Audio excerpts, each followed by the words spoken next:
नमस्कार, मी श्रद्धा टपाल. टिडवा न्यूज मध्ये आपलं हार्दिक स्वागत. चला पाहूयात आजच्या काही ठळक घडामोडी. कल्याण डोंबिवली महानगरपालिका शिक्षण विभागाच्या वतीने आज नवभारत साक्षरता कार्यक्रम अंतर्गत जनजागृतीसाठी साक्षरता दिंडीचे आयोजन करण्यात आले.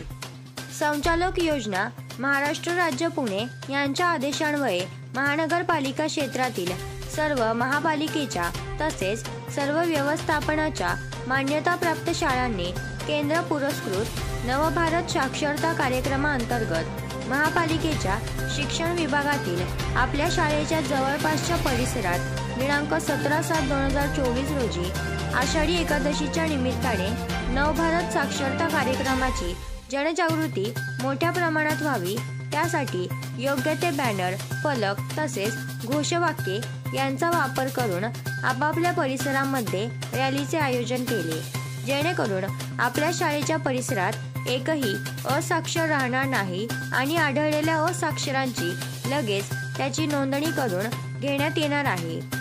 साक्षरता दिंडीमध्ये शाळेतील विद्यार्थी, मुख्याध्यापक, शिक्षक तसेच शिक्षण विभागातील कर्मचारी, समग्र शिक्षणाचे कर्मचारी यांनी सहभाग नोंदवला. साक्षरता दिंडीचे आयोजन करताना विद्यार्थ्यांच्या सुरक्षेबाबतची योग्य ती खबरदारी घेण्यात आली, अशी माहिती शिक्षणाधिकारी विजय सरकटे यांनी दिली. तर या होत्या आजच्या काही ठळक घडामोडी. उद्या पुन्हा भेटू याच ठिकाणी. धन्यवाद.